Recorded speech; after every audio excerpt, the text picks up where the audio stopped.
네, 안녕하세요. 오늘은 슬라브의 지적 편입니다. 슬라브의 지적, 토니 마이어스였죠? 토니 마이어스가 지은 누가 슬라브의 지적을 미워하는가?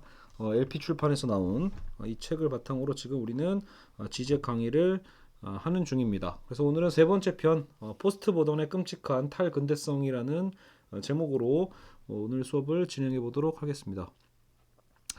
어, 이제 그럼 한 편 남았죠? 이제 지적 3편하고 4편까지만 제가 할 예정인데 이제 지적의 또 다른 제가 저서들을 좀 직접 읽어보고 좀 더 이해 수준을 높인 다음에 나중에 더 좋은 수업을 진행하는 것이 낫다고 생각합니다. 아직 제 수준이 많이 부족해서 늘 죄송한 마음이고요. 그래도 그나마 뭔가 야 뭐 오늘 네 수업에서 하나라도 건졌다 라고 하시는 분이 아직은 좀 있기 때문에 그 덕분에 이 수업을 계속 하고 있습니다. 어, 포스트 모던의 이제 끔찍한 탈근대성이란 이름인데요. 우리가 기존까지 이제 주체에 대한 얘기를 하고 있었잖아요. 새로운 시도가 또 다른 위험을 낳는다라고 해서 탈근대적 위험 사회를 얘기하고 있습니다. 그러니까 우리는 지금 뭔가 새로운 시대를 살고 있어요. 근데 이 새로운 시대가 새로운 시도가 있을 것이고, 근데 그 새로운 시도는 또 다른 위험을 낳죠. 음, 또 다른 위험을 파생시키고, 그리고 그것이 그런 사회가 결국은 탈근대적 위험 사회다. 탈근대적 위험 사회. 자, 그래서 이제 지적의 탈근대적 분석을 시작할 때 우리가 먼저 잠시 언급이라도 해야 될 학자가 바로 이제 율리백과 앤서니 기든스예요. 왜냐하면 제가 최근에 그 수업 같이 하고 있잖아요. 뭐지? 현대 철학 로드맵. 거기서 우리가 이제 사회학 편을 다뤘는데 거기서도 한번 등장을 했어요. 이제 죄기적 근대화라고. 그래서 이제 근대화를 완전히 이제 벗어난다의 개념이 아니라 뭔가 이제 우리의 근대성이 우리가 만들어 놓은 어떤 이 근대적인 이 특성에서 그 근대가 더 심층화되면서 다시 재귀하는 것. 그래서 근대가 현대로 뭐 넘어간다, 탈근대다라는 게 아니라 어떻게 보면 근대를 더 심화시키는 어떤 과정으로서 생각을 하는 건데 문제는 이제 지적이 이제 이 재귀적인 어떤 특성을 어떻게 이해하는가에 달려 있죠. 우리가 지금 공부하는 건 뭐 윤리백이나 울리백이죠. 참. 울리백의 위험 사회론, 그 앤서니 기든스, 보통 기든스만 씁시다. 이 두 사람이 얘기하고 있는 위험 사회 이론에서 출발을 하고 있는 거예요. 위험 사회 이론. 자, 위험이란 뭡니까? 위험이란 단어가 이제 지시하는 바는 우리가 지금 알고 있는 뭐 지구 온난화의 문제라던가 아니면 유전자 어떤 변형의 문제, 유전자 변형의 문제, 뭐 이게 여러 가지 문제가 있죠. 사실 지금 이제 우리가 코로나 사태를 경험하고 있잖아요. 지금 이 강의는 2020년 이제 3월 26일에 진행되고 있으니까요. 한국 사회는 이제 많이 잦아지고 있고, 근데 반대로 이제 전 세계는 이제 바이러스가 이제 창궐하고 있는데 바이러스의 문제조차도 이게 뭐 그냥 우연적이다라는 개념보다도 사실 이거조차도 원편으로는 인간의 어떤 이 근대성, 이 시대가 만들어 놓은 또 다른 어떤 병이라고 볼 수도 있어요. 어떤 바이러스의 진화랄까요? 어쨌든 우리는 수많은 문제를 지금 겪고 있습니다. 지구 온난화, 뭐 유전자 변형의 문제든 이로 인한 화학적으로 어떤 내성을 갖춘 어떤 곤충의 증가도 있고요. 그래서 그 곤충들이 또 어떤 질병에 퍼뜨릴 수도 있고 아니면 어떤 식물 생태계를 파괴할 수도 있고요. 어쨌든 확률은 낮지만 심각한 위험들이 계속 증가를 해왔습니다. 이러한 위험들의 공통점은 결국은 이제 위험 사회 이론을 얘기할 때 가장 큰 특징 중 하나가 결국 이게 제조된 위험이라는 거예요. 예전에 제가 이걸 이제 연대 그 편입 시험에서도 한번 이 울리백의 이 제시문이 나왔었는데 그때 나왔던 단어가 manufactured라고요. 그러니까 manufactured risk라고 영어로 나오더라고요. 그러니까 그때도 이제 학생들이 이거를 어떻게 말해야 되는지 그 자체를 이제 만들어진 위험, 뭐 제조된 위험, 뭐 이런 식으로 그때 다들 번역이죠. 해석하느라고 어쨌든 고생을 했거든요. 그러니까 처음 보니까 앤서니 기든스의 어떤 글들을요. 그래서 이건 제조된 위험이다. 그럼 말 그대로 뭐냐면 위험 자체를 잘 생각해 보면요. 위험이 원래 있었던 위험이 아니라는 거예요. 본래적으로 있었던 위험이 아닌데 인간이 자연 세계에 개입을 하는 거죠. 근대성이라는 게 원래 그거라고 했잖아요. 인간과 자연의 이분법이라고. 인간이 이성을 갖고 자연에게 이제 개입을 하고 침투를 하는 거거든요. 그러니까 인간이 자연에 개입하게 됨으로써 그래서 발생하게 된 위험인 거예요. 원래부터 있던 위험이 아닌 거죠. 이런 개입은 너무나 커서 더 이상 자연 스스로 치유하고 해법을 찾을 수 있는 상황이 아니에요. 자정작용이 이제 한계가 온 거죠. 이런 위험 확률을 낮추기 위해서 인간은 결국 또 뭐 해야 돼요? 또 다른 기술. 자, 위험이 발생했죠? 그러면 우리는 인간은 다시 또 한 번 노력합니다. 야, 또 기술인 거죠. 야, 그래? 그럼 그 기술로 해결해 보자. 그러니까 항상 우리는 어떤 문제를 해결하기 위해서는 이미 너무 익숙한 거예요. 이 근대적인 인간의 이성에 대한 능력에 대한 신뢰가 강력하다 보니까 사실상 우리는 우리가 발생시킨 문제죠. 우리가 자연에 개입하게 됨으로써 파생된 문제인데 그 문제를 해결하려면 어쩔 수 없이 또 기술을 이용해야 되는 일종의 악순환이죠. 그러니까 재기인 거예요. 다시 되돌아오는 것. 그렇죠? 되돌아옴으로써 우리는 이것을 생각해 볼 수 있다. 자, 그래서 자기재기적인 올감이다. 이렇게 표현을 하고 있거든요. 자기재기적 올감이다.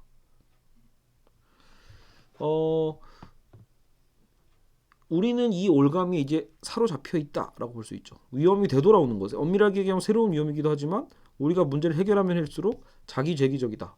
거기에 그런 올감 위에 우리는 갇혀 있다라고 얘기를 하고 있어요.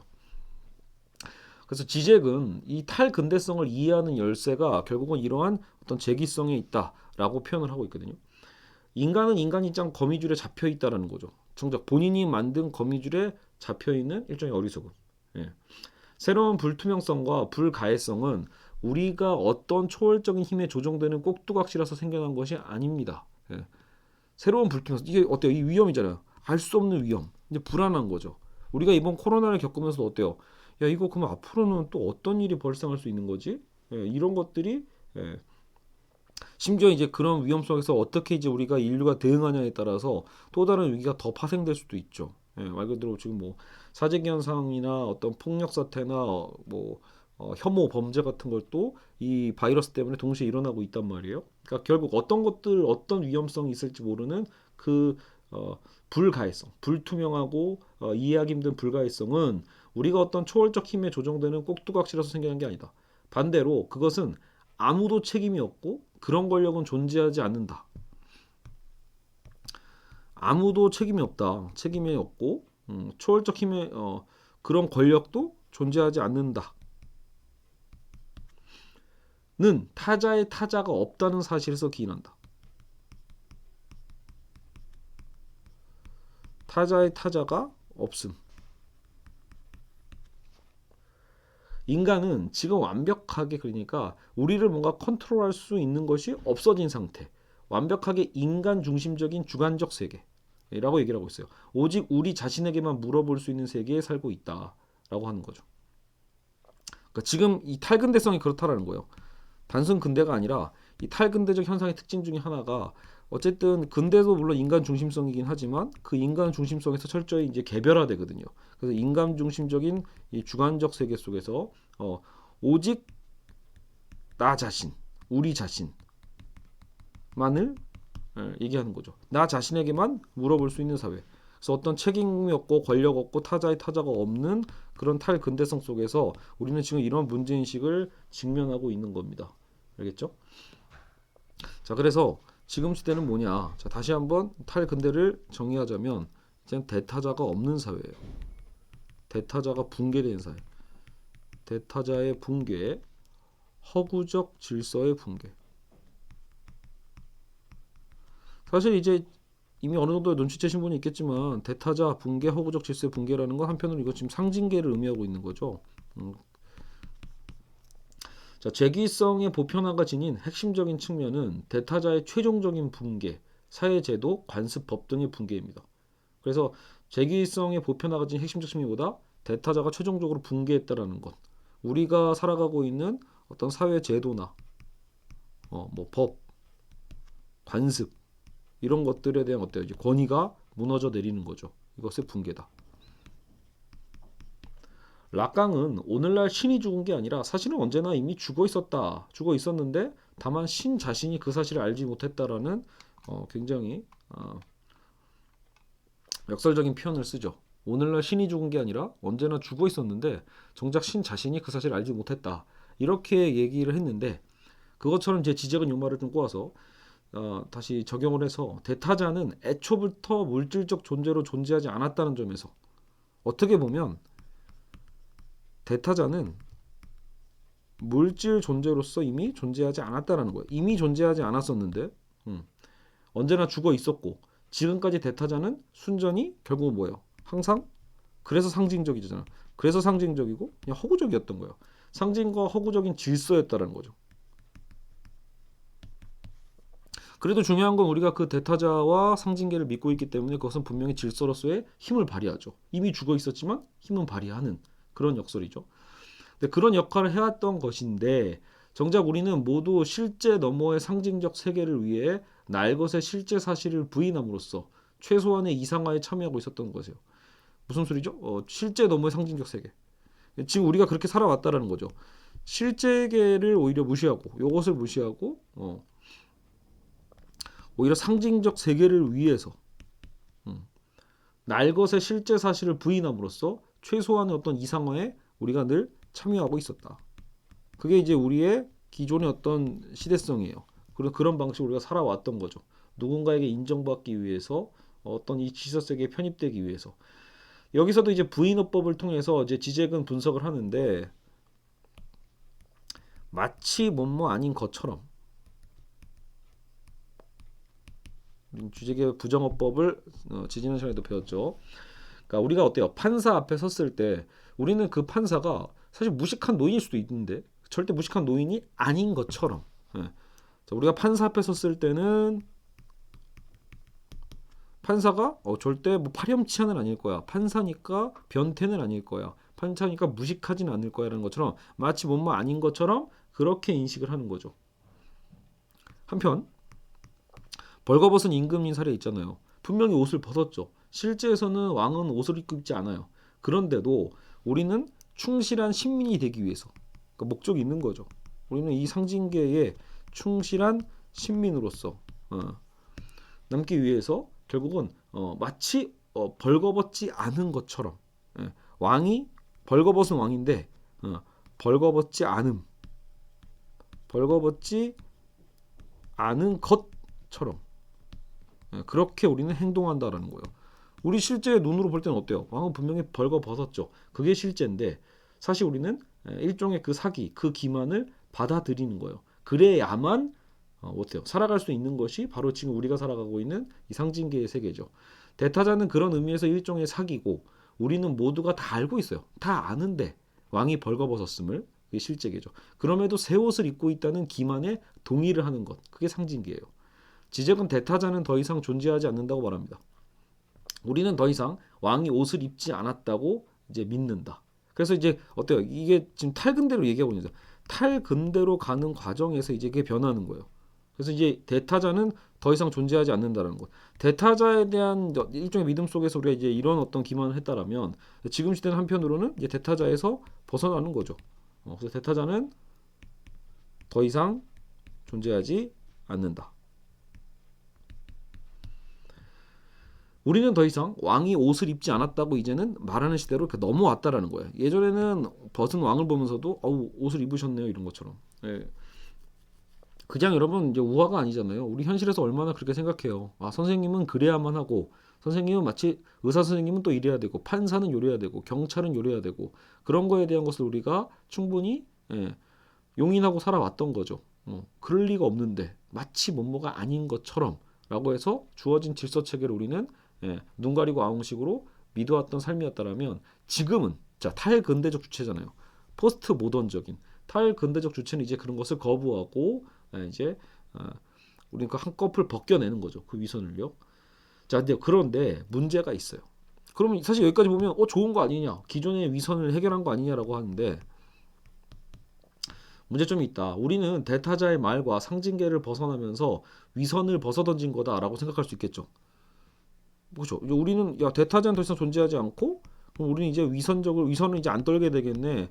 그러면 좋은 거 아니야? 쉽게 얘기해서 이렇게 생각할 수 있겠으나 지적이 보기에 분명히 바람직한 면이 있겠죠. 이런 부분이. 근데 우리가 속해 있는 공동체 자체가 해체되는 문제는 이거예요.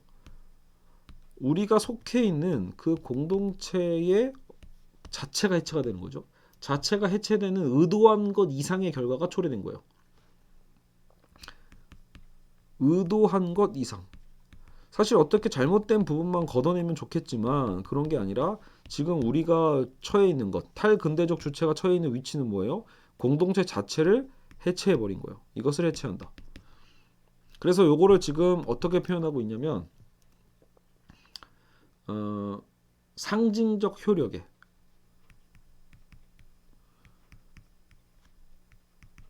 자 상징적 효력의 치명적 손상이다. 상징적 효력이 치명적인 손상을 입었다. 이렇게 이해하시면 되겠습니다. 자, 그러면 상징적 효력이란 무엇인가? 상징적 효력이란 어떤 사실이 진실이 되려면 단지 우리가 그것을 아는 것만으로는 부족해요. 내가 저걸 알고 있어. 내가 그걸 믿고 있지. 이게 중요한 게 아닌 거야. 상징적인 효력을 만들어내려면 그 사실이 상대방, 즉 대타자에게도 알려졌음을 당사자가 알 필요가 있음을 의미합니다. 나만 알아서는 안 된다는 거예요. 나만 알아서는 하는 게 아니라 상대방도 그 사실에 동조하고 있어야 돼요. 내가 어떤 사실을 안다. 그것만으로 된 게 아니라는 거죠. 상대방도 그 사실을 알고 있음을 내가 또 아는가. 여기까지 확인이 되는 이 과정. 자, 무슨 말이냐? 이 지적이 이제 재밌는 사례를 많이 드니까 하는 것 중에 하나가 이거죠. 아마 이건 락강 사례도 있었던 것 같은데, 그러니까 나달. 자신을 한낱 좁쌀이나 나달로 인식하고 있는 환자가 있어요. 정신병 환자죠. 그러니까요. 아, 나는 좁쌀에 불과해. 진짜 그거를 무슨 어때 여러분 어때 비유법이나 과장법이라고 생각하면 별 문제가 아니잖아요. 우리가 살다가 그냥 아, 나는 버러지야 뭐 이렇게 얘기해도 자기 자학이라고 표현하지만 진짜로 그렇게 생각하지는 않죠. 근데 정말로 자신을 나달로 생각하고 있는 사람이 있다라면 야, 나는 나달이야. 나는 좁쌀에 불과해. 이렇게 생각하는 사람이 있어요. 완전 동일시. 그러면 뭐가 위험해요? 좁쌀과 나달은 누가 먹어요? 닭의 먹이 사슬이거든요. 닭이 쪼아 먹잖아요. 그러니까 그 공포에 시달리는 거죠. 닭이 너무 무서워. 그래서 이제 어떤 나름대로 이제 치료를 받고 퇴원할 때가 됐어요. 퇴원을 했는데 다시 또 병원으로 쭈르르 오더니 여전히 닭이 자신을 잡아먹을 것 같다고 막 의사에게 화소연을 해요. 그 의사는 화가 나겠죠. 예. 야, 너는 너다. 의사는 그런 얘기를 계속 해줄 거 아니야. 야, 너는 나달이 아니라 너는 인간이야. 예, 그것을 계속 규명하겠죠. 의사가 누구에게 환자인 나에게 야, 너는 인간이거든. 나달이 아니야. 라는 얘기를 해줄 거란 말이에요. 막 화를 내면서. 근데 여기서 재밌는 게 이거죠. 아, 그건 나도 알아요. 나도 알죠. 나도 당신에게 치료를 받았으니까. 나도 이제는 내가 나달이 아닌 건 알아요. 근데 왜 그래? 라고 했을 때 근데 문제는 뭐냐면 내가 나달이 아닌 걸 나는 알고 있지만 문제는 닭이 내가 나달이 아닌 것을 여전히 알고 있는가? 이게 불안하다는 거예요. 그러니까 내가 나달이 아닌 걸 내가 알아도 닭이 정작 여전히 나를 좁쌀로 알고 있다면 정말로 나를 쪼아먹지 않겠는가라는 되게 우스갯소리 같죠? 재밌는 이해란 말이에요. 그래서 그것 때문에 내가 찾아온 거라는 거예요. 죽을 것 같다 이런 거죠. 그래서 요것을 우리 현실 사례에서 생각해 보면 오히려 처음에 저도 이런 우화를 들을 땐 재미는 있는데 약간 갸우뚱하거든요. 처음엔 정확히 무슨 의미지 약간 이렇게. 근데 현실에서 매우 명확해요. 여러분 우리나라에서도 의사가 자 이런 거 있잖아요. 의사 면허를 따진 않았어도 사실 의사가 할 수 있는 모든 진료를 다 할 줄 알아. 예, 천재여서. 근데 아무리 여러분 천재고 실제로 많은 병자를 고쳐도 그 병자를 고치면 의사인가요? 아니라는 거죠. 지금 우리가 사는 사회는 그렇게 호락하지 않아요. 실력만 갖고 모든 걸 다 판단하는 사회가 아니에요. 결국 뭐죠? 인정을 해야죠. 인증을 받아야 돼. 인증. 그렇죠? 의사라는 의사 면허를 인증받지 않으면 아무리 천재 뭐 치료자, 천재 의사라고 할지라도 의사다라는 규명 자체가 안 됩니다. 그냥 그건 돌팔이고 사기꾼이고 바로 철창행위예요. 그게 현실이죠. 그러니까 여러분 우리는 이 국가 체계, 사회적 질서 시스템에 대해서 계속 우리 인지를 해야 돼요. 예. 여러분 내가 아무리 잘 가르치면 뭐예요? 결국은 본인이 뭘 아무리 잘 가르치는 어쨌든 뭐 이렇게 뛰어난 어떤 스승이 있다 하더라도 마찬가지예요. 이 국가가 인정해주지 않으면 내가 알고 있으면 뭐하냐고. 결국은 대타자가 그것을 인정하고 대타자가 그것을 알고 있지 않으면 아무 의미가 없다라는 거죠. 여러분 그래서 사실은 우리가 또 학벌에 얽매이는 거 아니겠어요? 조금이라도 더 인지도를 놀리기 위해서. 가끔은 여러분 저도 그런 고민을 좀 합니다. 주변에서 진짜 그런 얘기 많이 해요. 여러분 제가 뭐 이제 이런 수업이나 하는 거 하다 보면 왜 대학원을 진학을 안 하냐? 당연히 좀 해라. 아직 제가 뭐를 좋아하는지 잘 모르겠어서 이제 얘기를 하지만 그런 얘기를 해요. 그냥 한국 사회가 그걸 원한다라는 거죠. 지금은 당신이 이렇게 대학 학사만 나온 것 같고 어떤 일을 하더라도 결국 인정받기 어렵다. 한국은 뭐다? 학위를 더 따야 된다. 공부를 하는 사람이라면 학위로 인정을 받고 인증을 받아야만 설령 그것이 본인이 좋아하는 게 아니어도 일단 그 증 자체가 있는 것만으로도 힘이 있다라는 거예요. 틀린 말이 아니죠. 그죠. 사실 제가 이제 논술을 가르칠 때도 처음에는 논술 그 자격증을 하나 땄었거든요.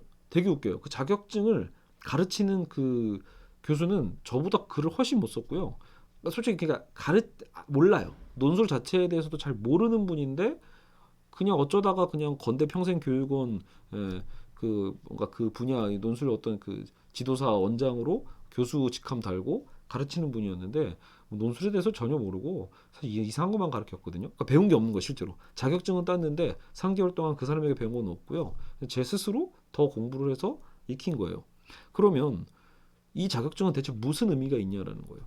그죠? 제가 논술을 실제로 가르치는 것, 입시생들을 가르치려고 하려면 더 엄청난 실력을 갖고 있어야 되는데 정작 가르치는 그 시스템 자체에서는 절대 할 수 없는 것이었거든요.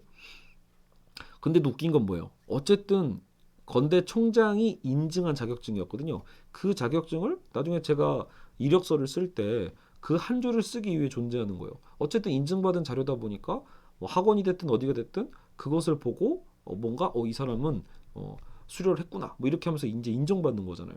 근데 아까도 제가 얘기했지만 어, 저랑 같이 아마 그 수료를 받은 수많은 동기분들은 대부분 그 논술 쪽으로 들어오지도 못했습니다. 배운 게 없으니까요. 결국은 아무 의미도 없는 건데도 불구하고 정작 제가 그것을 활용하려고 할 때는 저는 제 나름대로 따로 노력을 했으니까 결국은 실력은 별개고 어쨌든 중요한 건 그 자격증 자체가 인증이 된다라는 거죠. 그게 사회적 상징의 힘인 거죠. 우리는 그것을 너무나 잘 알고 있어요. 어떤 직업, 어떤 연봉 체계에 의해서 내가 규정되는 거니까. 자, 그래서 상징적 효력이라는 것이 바로 이런 거다라는 거죠. 뭐 운전면허도 마찬가지죠. 가끔 저는 그 10대 애들이 운전면허 사고 많이 내잖아요. 이제 그거는 실제로 이제 경험 부족에 의해서 사고가 나는 거기 때문에 역시 문제라고 보긴 하지만 만약에 이럴 수도 있잖아요. 면허를 따진 않았지만 진짜로 어릴 때부터 계속 뭐 아버지가 몰래 시골에서 막 운전시키고 해가지고 실제 운전에서는 뭐 완전 베테랑 운전수일 수도 있잖아요. 실력 자체는 최고여도 어차피 뭐예요? 면허증 없으면 무면허 운전이고 이 사람은 일종의 어떤 살이 오히려 암묵적인 어떤 이 살인자 아닌가 이런 취급을 받을 수도 있게 되는 거예요. 누구도 믿어줄 수 없으니까요. 그러니까 그게 사회적 약속인 거죠.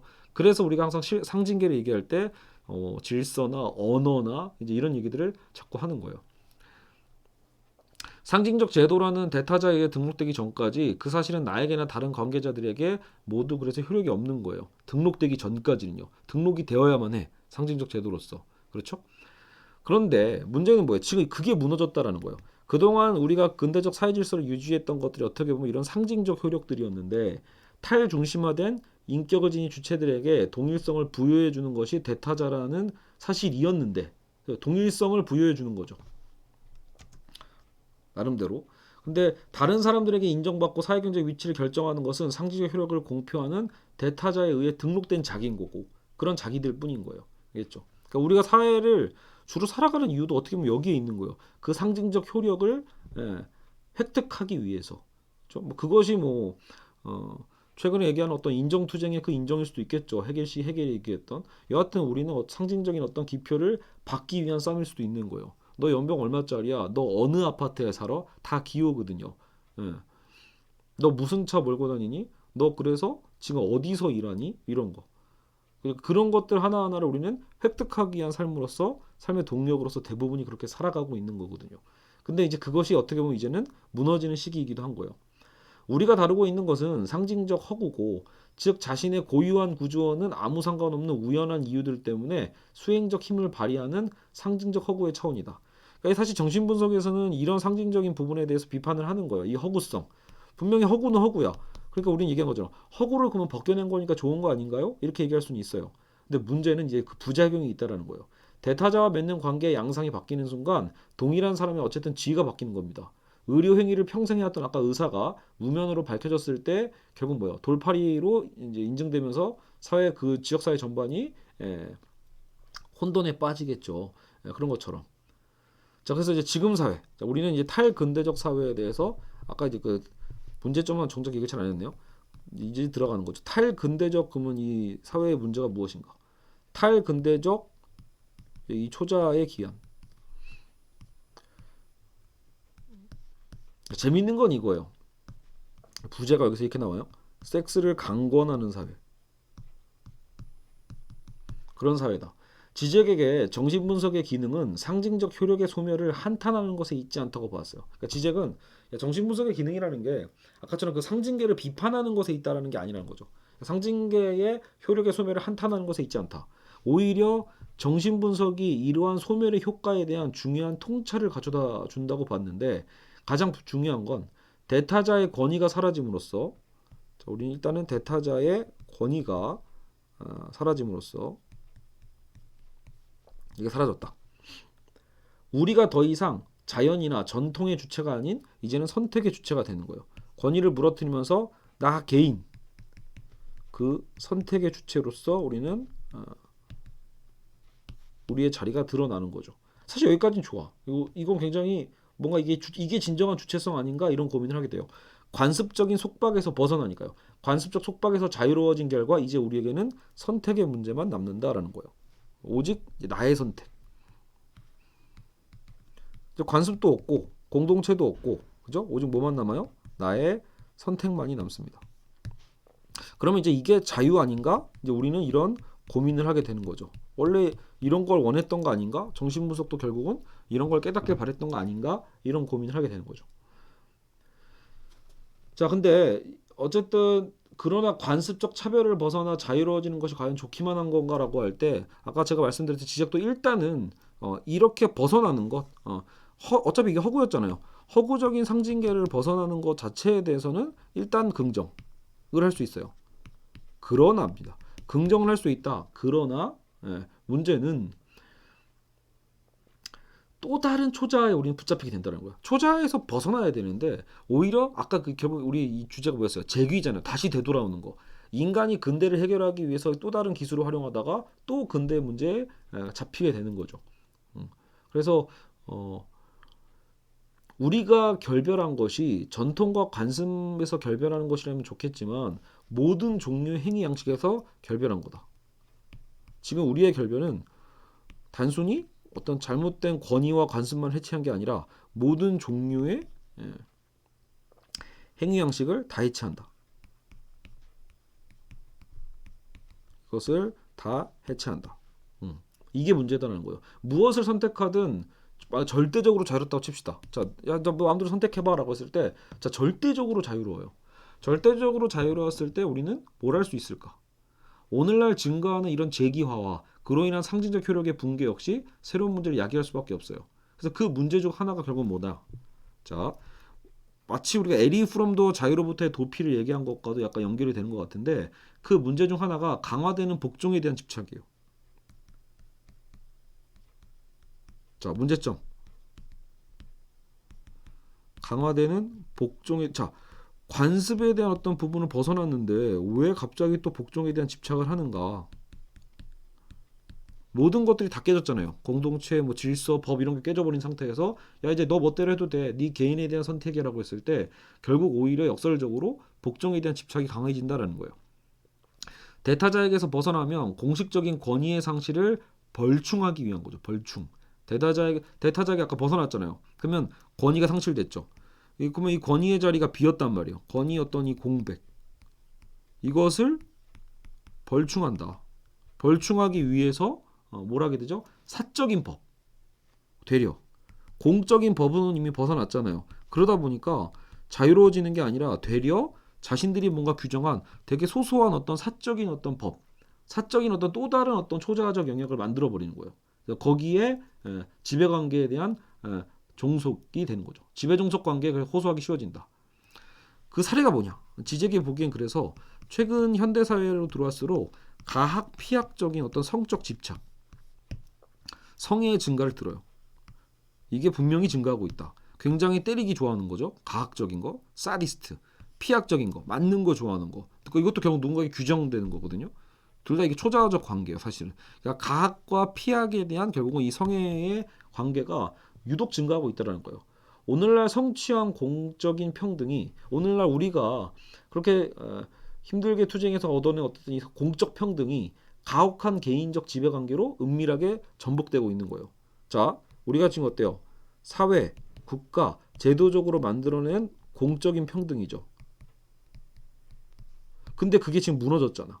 사회 공적인 평등이 결국은 우리가 탈근대화되면서 무너져 버린 거예요. 그럼 이 평등이 유지되는 게 아니라 뭘로 전복된다? 뭘로 뒤집힌다라고 할 때 오히려 개인 간의 예속 관계로 뒤바뀌는 거예요.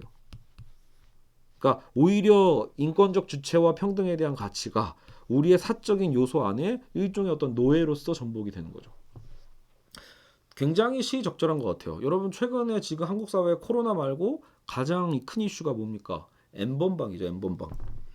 사실은 저도 이 존재를 이번에 그 기사 보고 알았어요. N번방의 존재. 사실 모든 남자들은 음란물에서 자유로울 수 없어요. 모두가 다 어떻게 보면 음란 동영상, 야동이라고 하죠.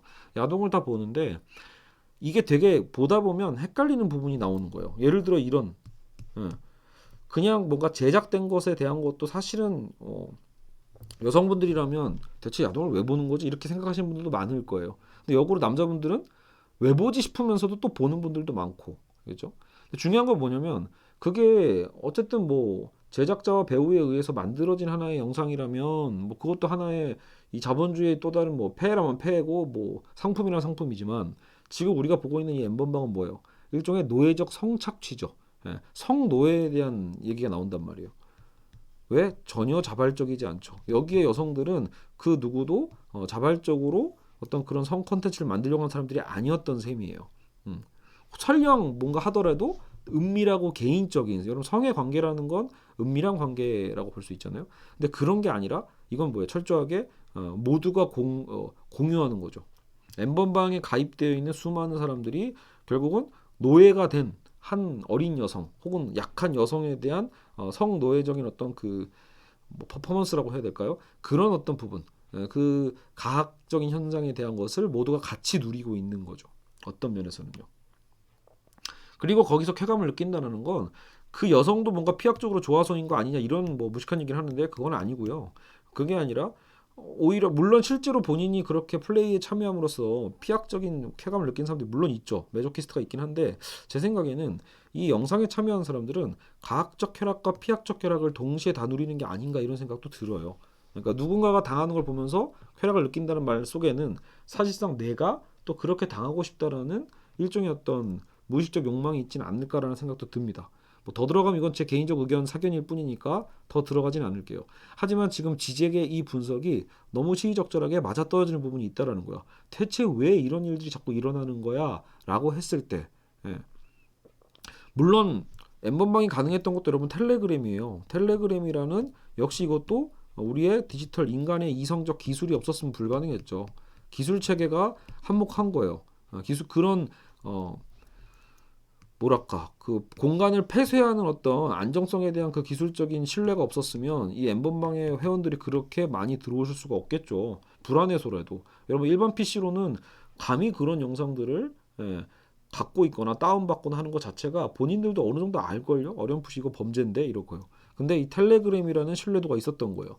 그래서 철저하게 이건 보안이 철저해라는 안심과 함께 이제 이런 짓을 행하게 되는 걸 텐데 문제는 이제 지금 지적이 이야기한 거죠. 구조적인 얘기를 하고 있는 거죠. 왜 이런 일들이 자꾸 벌어지는가라고 할 때 결국 뭐예요? 사회의 어떤 공적인 그 상징계의 기능들이 폐쇄되기 시작하면서 되려 우리로 그 틀 자체를 다 갖다 버리면서 개인 간의 또 다른 예속. 그러니까 완벽한 자유가 만들어낸 게 아니라는 거예요. 이 자유가 이 안에 또 다른 어떤 또 다른 초자를 만든 겁니다. 제2의 초자를 또 만들어내서 어떤 이 지배관계로 전복시켰다라고 보는 거예요. 욕망은 그 자체로 불만족을 나타내기에 욕망을 만족시키는 것은 불가능하다는 것이 락강의 공식이죠.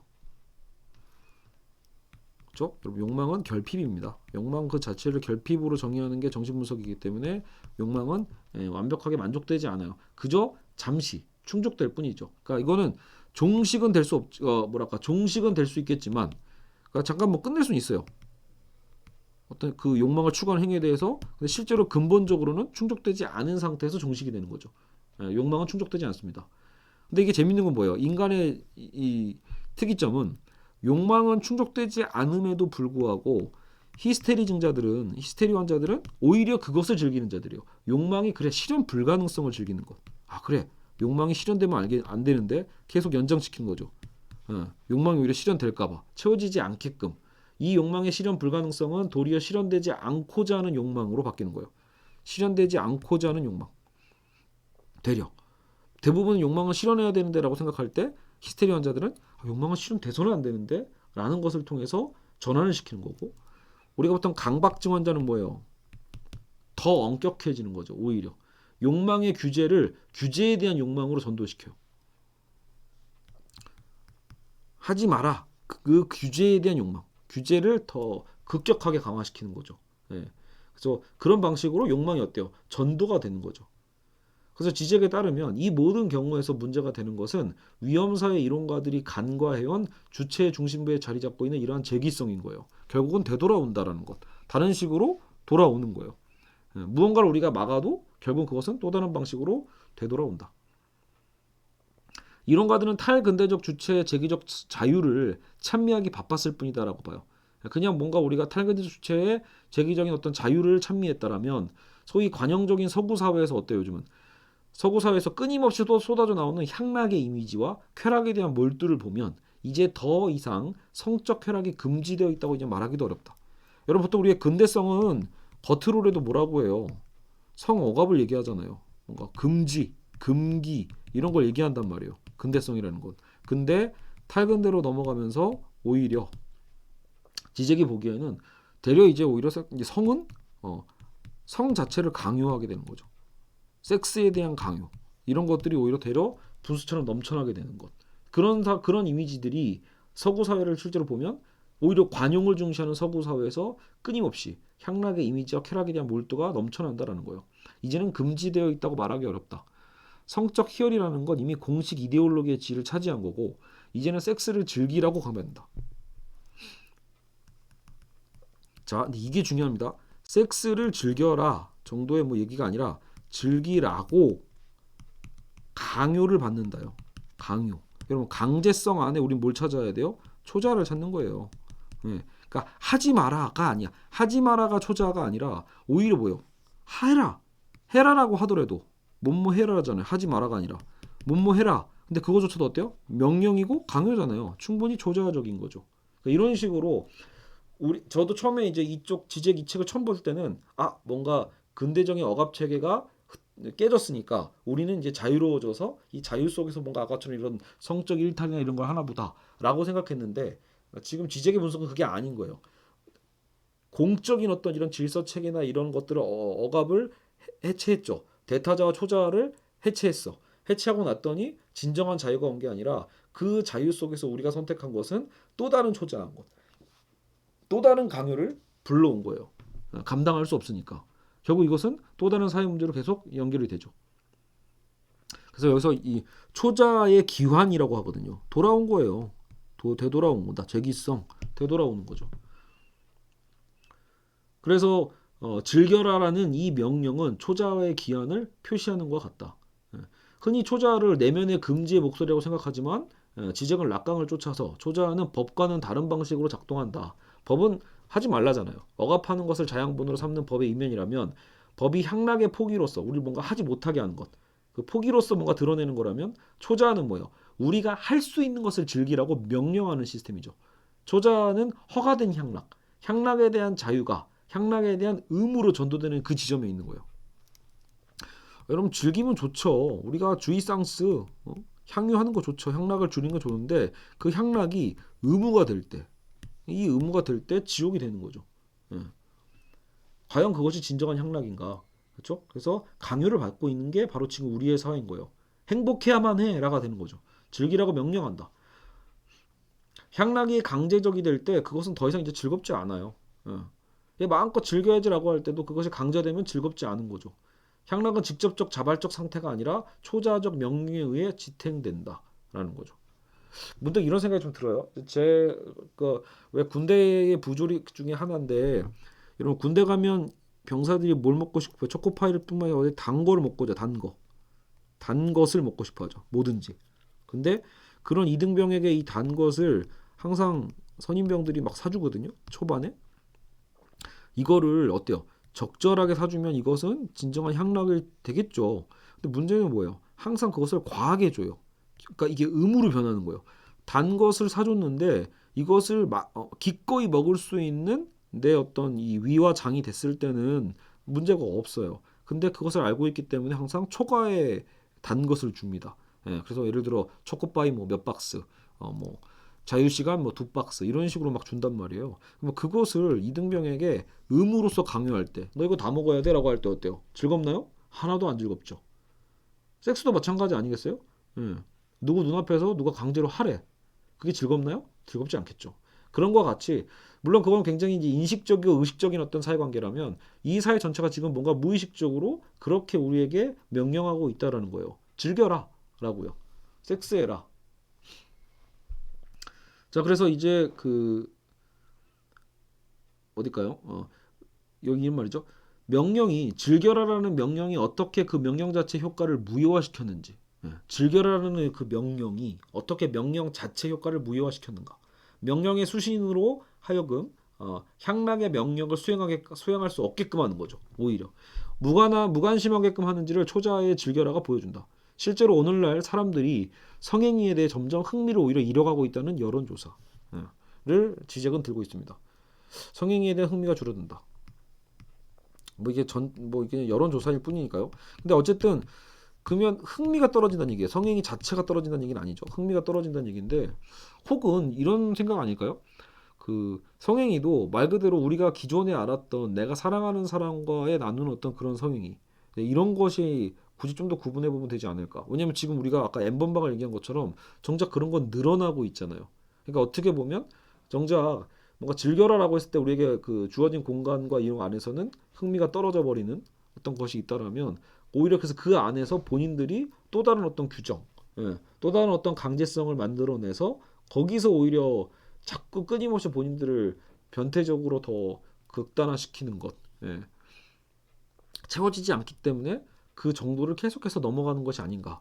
그게 가학적으로 바뀌어서 말이죠. 예. 그래서 여기서는 이런 사례를 들고 있어요. 비아그라 있죠? 비아그라는 이제 발기부전제 치료제잖아요. 그래서 이 비아그라를 화공학적 초자다. 화공학적으로 바뀐 초자. 그게 비아그라 아니겠냐. 이런 식으로 또 이제 갖다 붙인 거죠. 지적이요. 그래서 화공학적 형식으로 비아그라가 드러난다. 남자들의 심리적인 문제를 우회해서 보통 여러분 발기부전의 대부분 문제는 심리적인 문제죠. 생리적인 문제라기보다는. 근데 어쨌든 그들이 원할 때 원하면 언제든지 발기할 수 있게 해주는 거죠. 마치 기계적인 거잖아요. 그러니까 화학적인 것을 통해서 비아그라를 통해 가지고 원하면 언제든 발기할 수 있게끔. 그럼 이건 어떤 메시지를 담고 있다? 너는 섹스를 즐겨야만 한다. 강제화되고 있는 거죠. 이제 더 이상 하지 않을 변명거리는 없어. 심리적으로 피하고 싶어 했던 걸 수도 있거든요, 여러분. 발기부전 환자라는 건.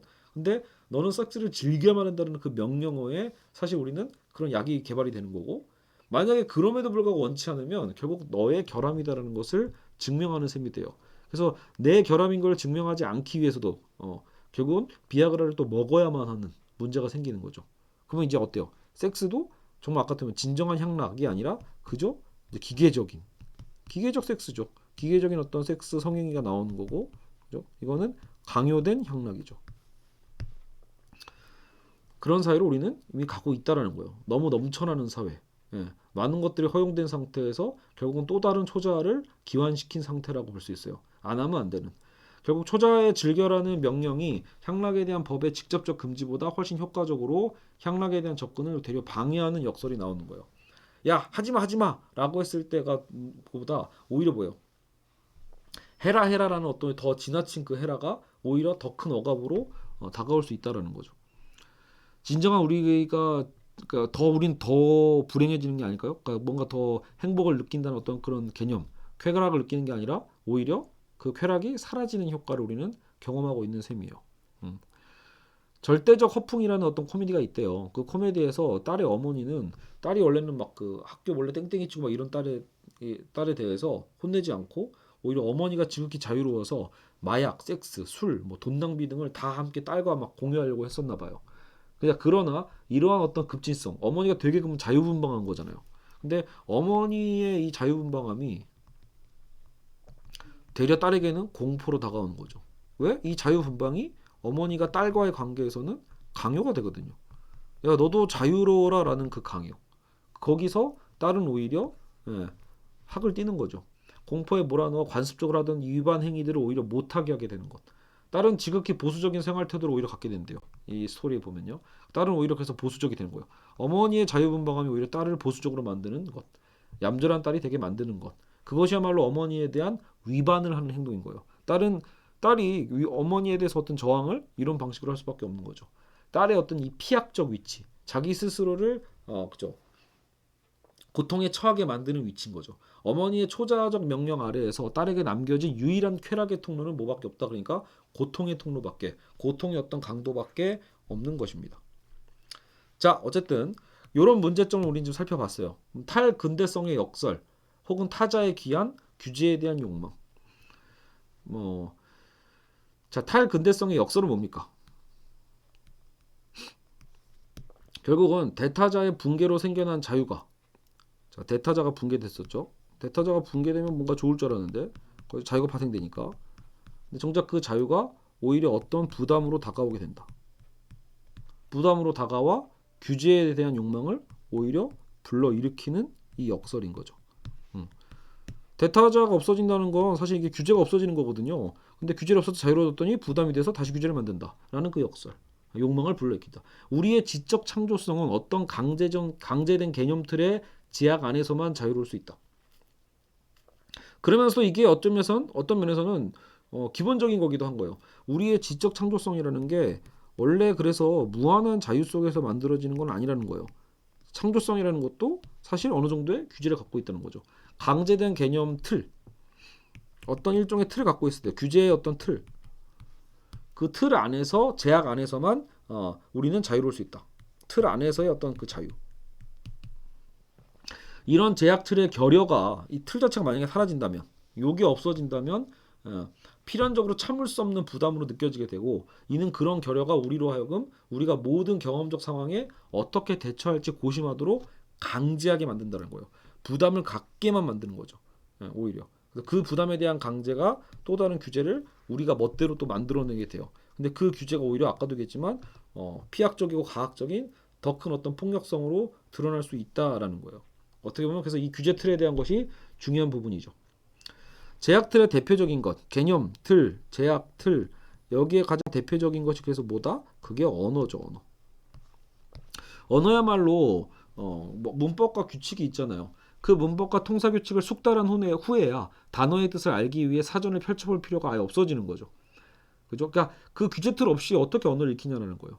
그래서 언어 속에서 우리는 자유롭기 위해서는 바로 초기에 그 문법과 통사 규칙이라는 제약 틀이 필요하다라는 거죠. 탈근대의 자유는 문법적 틀이 없는 언어 활동의 자유와 유사해요. 그러니까 종종 문제는 우리가 계속 다루고 있는 이 탈근대라는 것, 탈근대의 자유는 뭐가 없는 거죠? 개념 틀, 제약 틀이 없어진 상황을 얘기하는 거예요. 그죠? 그래서 그 대타자가 아예 붕괴된 것. 아무런 그 해석 규칙이나 규범도 없고 대타자의 붕괴가 이를 보상하고자 하는 무수히 작은 타자들, 부분적 대타자들을 오히려 발생시키게 된다. 제가 아까 초자의 기한이라고 한 것처럼 여기서는 또 대타자라고 표현을 하고 있는데 아무런 해석 규칙이나 규범도 없는 상태에서 대타자의 붕괴는 사실상 거기서 뭘 가져온다? 또 다른 작은 타자, 작은 대타자를 가져온다는 거죠. 작은 타자와 작은 대타자를 불러온다. 이거 여기저기. 예. 그래서 이것이 또 다른 강제적 규제가 되는 거예요. 과학기술의 성과에서 비롯된 윤리적 딜레마들이 있단 말이에요. 과학기술이 발전할수록 발생하는 윤리적 딜레마가 있어요. 뭐 사이버 스페이스에서 뭐 정보의 문제, 유전자 생물학은 어떻게 할 건지, 복제할 건지 말 건지, 뭐 이런 거, 그죠? 혹은 뭐 이런 안락사 논쟁도 마찬가지고요. 근데 그런 걸 해결하기 위한 또 다른 전문가 위원회가 계속 생긴다라는 거예요. 이게 뭐예요?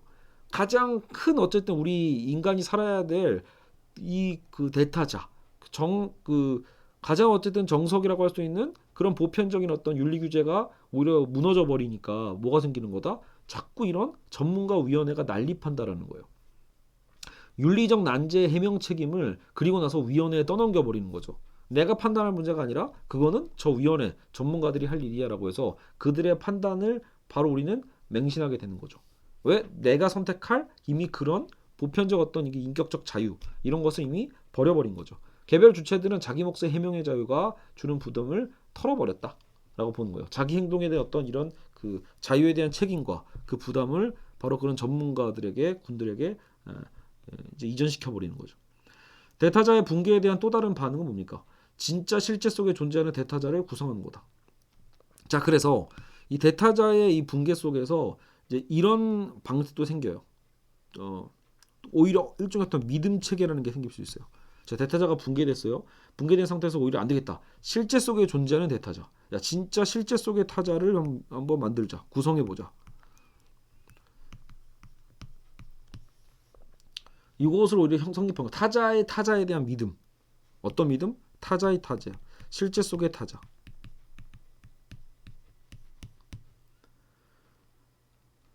어떤 그 배후에서 사회를 조종하고 모든 것을 통제하는 어떤 그 타자를 얘기하는 거예요. 그래서 그런 것을 왜 가정할까? 왜 구성할까? 그 모든 걸 통제하는 어떤 사람이나 조직의 존재는 사실 편집증이라고 보거든. 편집증의 징후다. 이런 거는 편집증이야. 이런 거. 이런 그 음모론 있잖아요. 야, 결국은 이것도 다 북한의 지령이야. 야, 이것도 다 뭐 소련의 지령이야. 이거 다 결국은 어떤 국가의 빅브라더가 있는 거야. 이런 얘기 우리 진짜 많이 하잖아요. 그죠? 보통 음모론이라고 하죠. 예, 사회 음모론.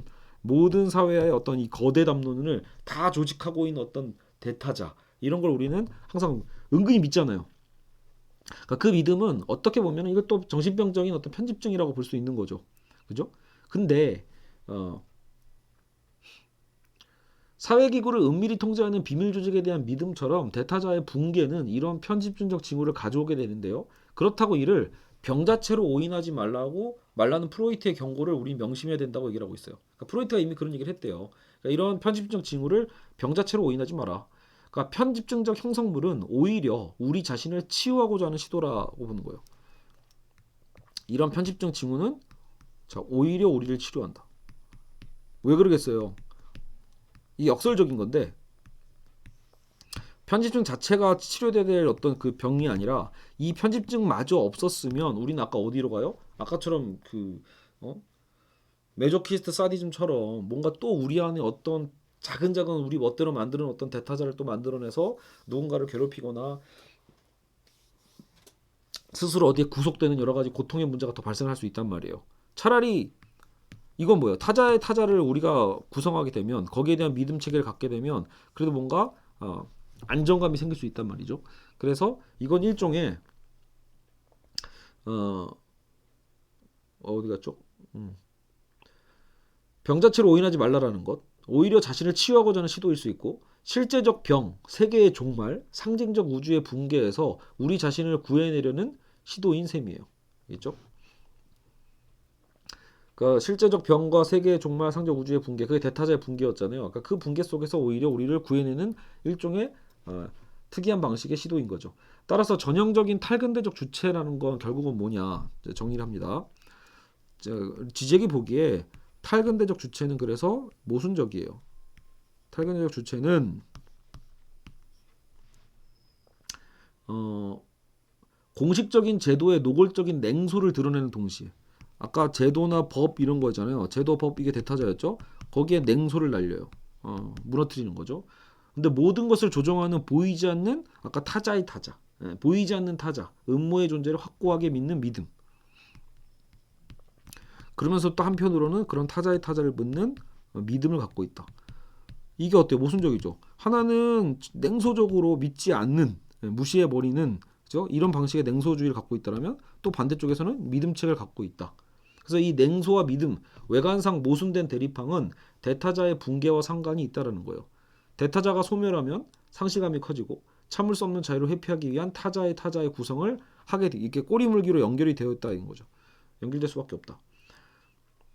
반대로 타자의 타자를 믿는다면 우리는 대타자를 진지하게 취할 필요가 또 없어져요. 얘를 믿게 된다면 진지하게 취할 필요 없이 냉소와 믿음은 그래서 동등한 무게로 드러날 수밖에 없다. 자, 근데 최근 어떤 그 탈근대적 주체들이 자신의 개성을 표현하는 방법 중에 하나로 최근에 어때요? 여러분 타투 알죠? 타투, 피어싱, 피어싱 있죠? 귀를 막 뚫고 코 뚫고 혀 뚫고 뭐 이런 거잖아요. 그래서 문신과 피어싱 이런 것들 신체 훼손하는 방식을 지잭은 신체 절단이란 말로 쓰는데요. 신체 절단에 대한 현상이 오늘날 되게 유행을 한단 말이에요. 신체 절단. 그건 우리도 많이 보죠. 한국 사회도 최근에 정말 많이 유행하고 있으니까. 이런 절단 역시 상징계에서 실제계로의 이동을 보여주는 거다. 상징계에서 실제계로의 이행을 보여주는 거다.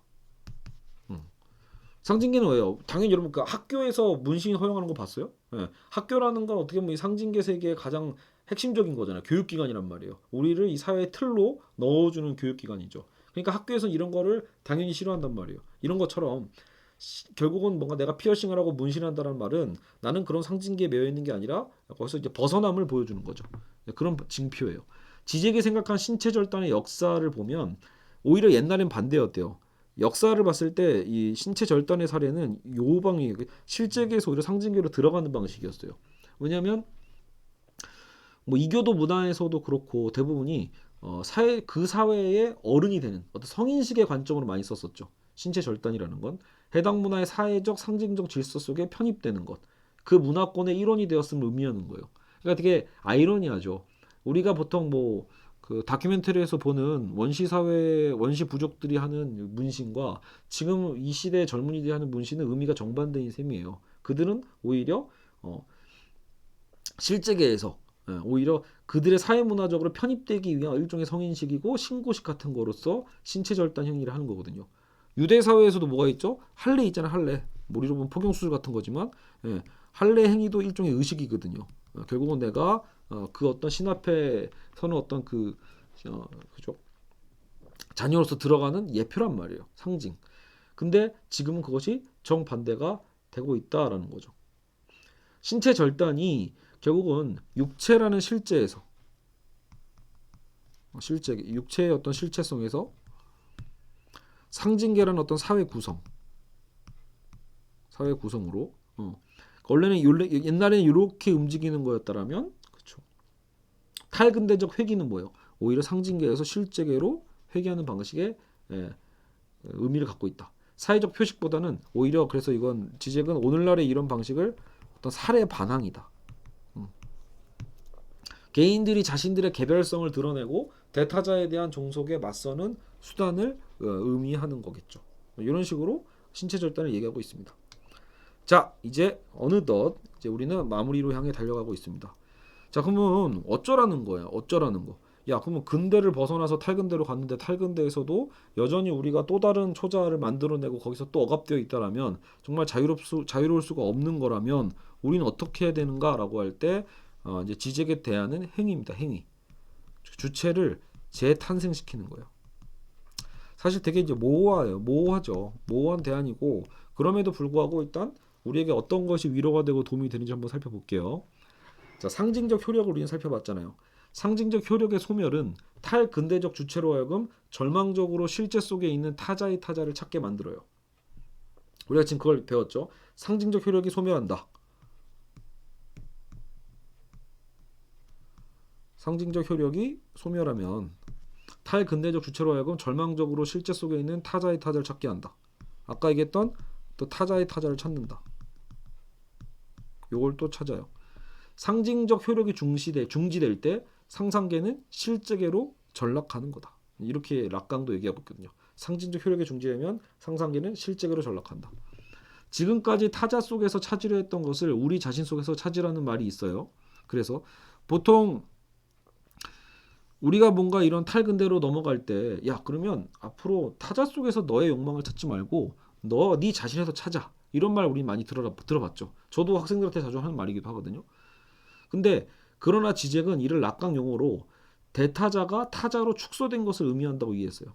야, 그것은 대타자가 타자로 축소된 것에 불과하다. 타자란 그 자체로는 그 그녀의 주체가 못 되는 상상적 사본. 예.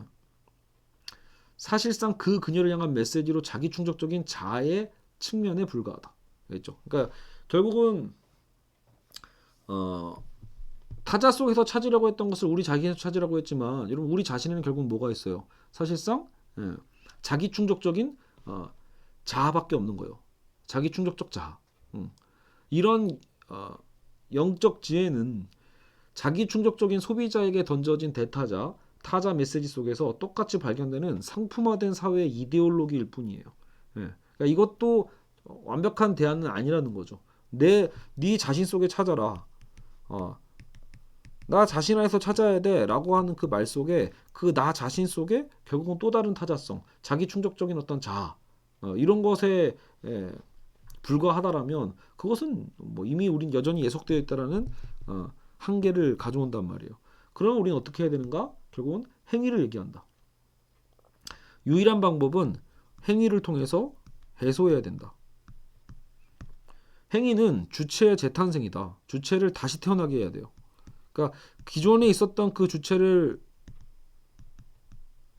얘기하는 게 아니라 주체가 다시 태어나는 것. 현존하는 상징적 질서, 주체에게 부여된 상징적 위험 내지 역할을 완전히 거부하는 것. 현존하는 상징적 질서와 주체에게 부여된 상징적인 어떤 위임, 야 너는 그래야만 해라는 것을 일단 완전하게 거부하는 것. 행위 속에서 주체는 문자 그대로 사라진다. 단순히 우리가 의식하는 게 아니라 실천하는 거죠. 행위 속에서 주체는 문자 그대로 이제는 사라지게 된다라는 거예요. 행위는 능동적인 개입과 다르다. 그냥 개입하는 정도가 아니라 그 행위자를 극단적으로 변형시키는 거예요. 행위를 통해서 행위자를 극단적으로 변형시키는 것. 그냥 찔끔 개입하고 뭐 의식하고 이런 게 아닌 거예요. 뭔가 벗어나 볼까 이런 게 아니라 진짜 변형시키는 것이죠. 행위는 내가 달성하는 그래서 어떤 것이라기보다도 행위 이후에 나는 문자 그대로 이전과 같지 않은 거예요. 나는 이제 이전과는 달라지는 것. 이 행위 이후에 나는 분명히 이전과는 다른 존재가 되는 것. 주체는 행위를 달성하는 게 아니다. 행위를 겪는다고 말할 수 있다. 주체는 행위를 달성하는 게 아니라 행위를 겪는다고 말할 수 있다. 행위 속에서 주체는 사라지고 그런 뒤 다시 태어난다. 자, 그래서 뭔가 분명히 실천적 개념일 텐데 이 행위에 대한 것을 굉장히 강조를 하고 있어요. 행위는 회귀의 가능성뿐만 아니라 근본적으로 되돌아가야 할 것까지 걸고서 세계로부터 제 자신을 철회시키는 광기 행위이다. 우리가 그 이 수업 초반부 얘기했던 바로 그 광기죠. 지난 시간인가요? 그래서 데카르트적 회의를 통해서 우리가 지적이 본받았던 건 어떻게 보면 뭐예요? 바로 저 광기와 같은 자신을 끝까지 철회시키는 것, 의심하는 그 행위에 대한 것처럼 행위는 회귀의 가능성뿐만 아니라 근본적으로 되돌아가야 할 것까지 걸고서 세계로부터 자기 자신을 철회시킨다. 뭔가 리셋하는 느낌이네요. 행위는 자기 자신을 가격하는 방법이고 상징적 자살의 한 형식이다. 굉장히 과격하죠. 자기 자신을 가격한다. 상징적 자살이다. 상징계 속의 나를 죽이는 거겠죠. 상징적 자살. 라이벌 조직의 인질로, 그러니까 사실은 여기서 이제 이 영화에 얘가 나오는데 좀 너무 극단적이어서 이게 여러분에게 도움이 될지 모르겠어요. 그 유주얼 서스펙트에서 그 주인공이 카이족 소재인가? 여하튼 자기 가족들이 라이벌 조직에게 잡혀 있단 말이에요. 보통 어때요? 내 가족이 가족에게 잡혀 있네? 그러면 가족을 살리기 위해서 막 주인공 막 자기를 희생하고 막 이런 게 나오잖아요. 그 영화는 그게 아니라 가족을 자기가 죽여요, 오히려. 예. 인질로 잡혔네? 그러면 가족을 자기가 쏴 죽여버리는 그 미친 행위를 통해서 자기는 그러면 완전히 어때요? 억압에서 벗어나서 라이벌 조직을 싹 쓸어버릴 수 있죠. 그런 내용이 이걸 사례로 썼어요. 지적이요. 그리고 뭐 여기 뭐였죠? 다른 소설인 것 같은데 딸을 노예로 만들지 않기 위해 차라리 죽여버리는 어느 소설 속 주인공처럼 딸이 어떤 노예적 틀로 그러니까 그렇게 살아가느니 차라리 죽여버려서 자유롭게 만들어주는 이런 거죠. 그래서 이런 행위는 자기 자신을 향한 무력한 공격이 아니라는 거예요. 억지로 막 끌려가고 그죠? 수동적이거나 찌질한 게 아닌 거죠. 주체가 자신을 발견하는 상황 자표의 변화를 의미한다. 그래서 굉장히 과격한 행위라는 것을 알 수 있습니다. 근데 이제 저는 그래서 이런 생각이 들어요. 이런 사례 자체는 지금 영화 사례는 너무 좀 잔인하잖아요. 물론 이제 상징적 질서 속에서 딸의 존엄성을 수호할 수 있는 유일한 방법이었기 때문에 영화적인 이제 스토리니까 그러겠죠. 상징계의 명령을 거부하고 자신에게 가장 소중한 존재를 오히려 살해하는 행위로서 본인이 자유로워질 수 있죠. 저는 문득 떠오른 게 키에르케고르예요. 키에르케고르가 오히려 누굴 되게 중요하냐면 아브라함의 믿음을 되게 중시하거든요. 아브라함이 누구예요? 하나님에게 자기 아들을 바치려고 했던 이삭을 바치려고 하잖아요. 제물로. 그러니까 아브라함이 이삭을 제물로 바치는 게 이거는 어떤 뭐죠? 도약이 필요하다고 보거든요. 그냥 단순히 윤리 영역이 아니라는 거예요. 윤리라는 건 뭐예요? 상징계적이죠. 지금 지적식으로 얘기하면, 그러니까 그 당시에 아빠가 하나밖에 없는 아들, 100세 가까이 나서 낸 아들을 바친다라는 것은 사실 상상도 할 수 없는 거란 말이에요. 그러니까 그런 상징계적 질서 체계 안에서 있을 수 없는 일을 신의 어떤 그 명령을 통해서 아브라함은 즉시 그것을 이행하는 거죠. 그러니까 그 이행이 정말로 그 쉬운 거냐라는 게 아니죠. 그래서 그 지제기하는 이 광기라는 게 한편으로 이런 요소가 있는 거예요. 그 과정에서 나중에 신은 결국 모두를 다 살려주죠. 아브라함을 축복을 해주고 이삭에게도 축복을 주는 거잖아요. 네, 그러니까 결국은 그 믿음에 대한 시험인 것처럼 사실 우리에게 필요한 건 바로 그런 혁명적인 사유죠. 혁신이란 말보다 혁명이란 말이 맞아요. 혁명적인 행위, 그것을 지금 지적은 끌어가고 싶은 걸 거예요. 그리고 이제 키르케고는 제가 집어넣은 사례고, 실제로 이런 얘기를 해요. 행위와 관련해서 가장 탁월한 사례가 기독교의 십자가 고난이다. 십자가 순환이라고 하죠. 보통 십자가 고난. 예수 그리스도의 고난을 얘기하는 거죠, 사실은요. 그러니까 예수도 결국은 뭐예요? 이런 구성이 같습니다. 지금 저도 이거 생각하고 나니까 원래 이게 일종의 예표라고 표현하는데, 하나님이 자신의 아들인 예수를 구원자로 보내주는 거잖아요. 근데 그 보내는 방식이 뭐예요? 십자가 고난이야. 아브라함이 이삭을 바쳤듯이 하나님도 사실은 뭐예요? 자신의 아들인 예수를 바치는 거죠. 사실 누구를 위해서? 뭐 인류를 위해서. 근데 여기서 이제 지적이 이제 아마 관심을 두는 건 새로운 주체, 성령이 출현하는 신기원을 얻기 위해 그에게 가장 소중한 존재를 희생시키는 거잖아요. 새로운 주체가 되기 위해서. 그죠? 기독교 복음의 가장 극단적인 점은 우리가 모두 다시 태어날 수 있다라는 거예요. 이게 뭐죠? 거듭남입니다. 교회 다니시면 알겠죠? 이런 표현을 많이 쓰죠. 거듭남, 구원. 그러니까 다시 태어날 수 있다라는 게 바로 이 기독교 신앙의 핵심이거든요. 그래서 저도 이 부분을 보면서 뭔가 찡한 부분이 있더라고요. 아, 그러게 나도 그런 기독교인으로서 생활을 정말로 오래 해왔지만 나도 이런 어떤 성찰을 하고 있는가, 그죠? 정말로 거듭났다라면 굳이 이런 삶에 대해서 불필요한 고통, 불필요한 집착, 아까 그 상징계적인 질서체계 안에서의 끌려가는 어떤 노예와 같은 삶, 이런 것들에 너무 종속되어 있는 것은 아닌가에 대한 고민인 거예요. 오히려 정말 가까운 해결책은 정말 가까운 곳에 있었을 수도 있잖아요. 지젝은 원래 이런 무신론자입니다. 그런 지젝이 기독교의 이것을 통해서 뭔가 깨닫는 거거든요. 거듭남. 단순히 자기 잠재성을 재발견하고 실현하라는 게 아닙니다. 이거 오해하시면 안 돼요. 그래서 일부러 지적도 구분하고 있어요. 여러분 그런 책, 우리나라가 보니까 자기계발서 있잖아요. 저는 이런 책 아예 안 읽거든요. 뭘 자기를 개발해요. 자기계발서에 대한 책들은 완전히 뭐 다 통틀어서 버려라 이런 말 못하겠지만, 여러분이 뭐 진짜 존경하는 어떤 분들의 어떤 책 하나 뭐 읽는 거는 모를까. 이게 사실은 이제 지적도 이런 얘기가, 그 뉴에이지 같은 거다, 영지주의 같은 거다, 뭔가 지혜를 자꾸 뽑아내는 거, 자기를 재발견해라, 잠재성을 뽑아내라, 이런 말들 있잖아요. 그게 아니라는 거예요. 그 노력해서 하는 거거든요. 그런 건요. 노력해서 하는 그런 방식, 단순히 그런 부분이 아니라 뭔가 과감한 결단. 여기서 행위라고 하고 있지만 저는 이거는 과감한 결단이고, 과감한 결단의 행위인 거에 가까울 것 같아요. 삶의 어떤 축을 뒤흔들 수 있는 어떤 그런 판단들, 이게 되게 중요한 거겠죠. 자신의 사회적 위치를 뭐랄까 전혀 인식하지 않고 내가 정말로 해야만 하는 그 행동을 용기 있게 함으로써 설령 본인이 갖고 있던 그동안 노력했던 모든 사회적 질서의 나의 위치가 다 무너진다 할지라도 어떤 것을 위해서라면 그것을 할 수 있는 그 용기, 그 행동이 그 사람을 전혀 다른 주체로 태어나게 하는 것, 이런 걸 상상해 볼 수 있을 거예요.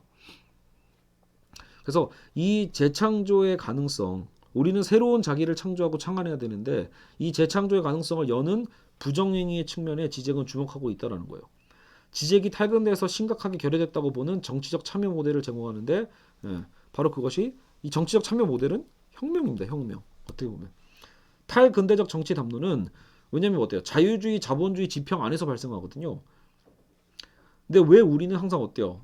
벗어날 수가 없죠. 자유주의와 자본주의 어떤 민주주의라는 틀 속에서 어떻게 의료 서비스를 분배할 것인가, 뭐 그죠? 세금을 어느 정도 내야 될 것인가, 가난한 사람을 위해서 우리는 얼마나 더 넣어야 될 것인가, 뭐 이런 것에 대한 논쟁을 하는 거지. 거기서 그죠? 우리가 뭐 보수, 진보를 얘기하고 있지만 사실 결국은 뭐예요? 이 현재 국가 시스템의 틀 안에서 논쟁하는 것뿐이잖아요. 지적 얘기하는 건 뭐예요? 여기를 얘기하는 거죠. 요거를 넘어서는 것. 근데 그것을 얘기하고자 하는 게 이 지적의 위치다는 거죠. 지적의 정치적인 어떤 입장에서 본다라면 그럼 이것은 뭘로 가능하죠? 혁명이죠. 이거는 개혁이거든요. 국가 안에서 어떤 개혁의 방식이 아니라 혁명의 어떤 우리는 행위가 필요하다. 혁명의 행위를 통해서 우리는 전혀 다른 세계로 넘어가야 된다. 지금 이 얘기를 하고 있는 셈이에요. 그래서 우리는 자본주의 자체를 문제 삼아야 된다. 지적은 탈근대적 주체의 공경을 해결하려면 탈근대의 기능 조건, 가능 조건 자체를 거부해야 된다고 보는 거고 공경들이 갖는 지평, 상징계를 바꾸는 것 그런 정치적 행위는 혁명을 의미한다. 혁명 이후에 어떤 세상이 올지는 지적도 잘 모릅니다. 그러나 우리는 이것을 해야만 한다라고 보는 거죠. 어떤 세상이 올지도 잘 모르는 것에 대해서 많은 학자들이 또 지적에 대한 모호함을 비판하긴 하지만 자신은 좀 더 나은 세계, 자신의 향락에 점령당하고 오직 노예 상태 속에서만 쾌락을 발견하는 편집증적 나르시스트들의 세계가 아닌 다른 세계가 열리리라는 희망 속에서 우리가 사는 이 자본주의를 거부하자는 그 혁명적 움직임을 얘기하고자 하는 것이 지금 이 단락의 결론이고 지적의 방향성입니다. 알겠죠? 자, 그래서 오늘 우리는 이 탈근대적인 상황 속에서 탈근대적 주체가 겪고 있는 그 위험성, 어려움, 난처함을 통해서 결국 우리는 어떻게 해야 된다? 행위. 근데 이 행위는 뭐예요? 완전히 바꾸는 우리의 삶 자체를 송두리째 바꾸는 그 행위에 대한 것이 대안으로 제시되면서 마무리가 됐다라고 생각하시면 되겠습니다.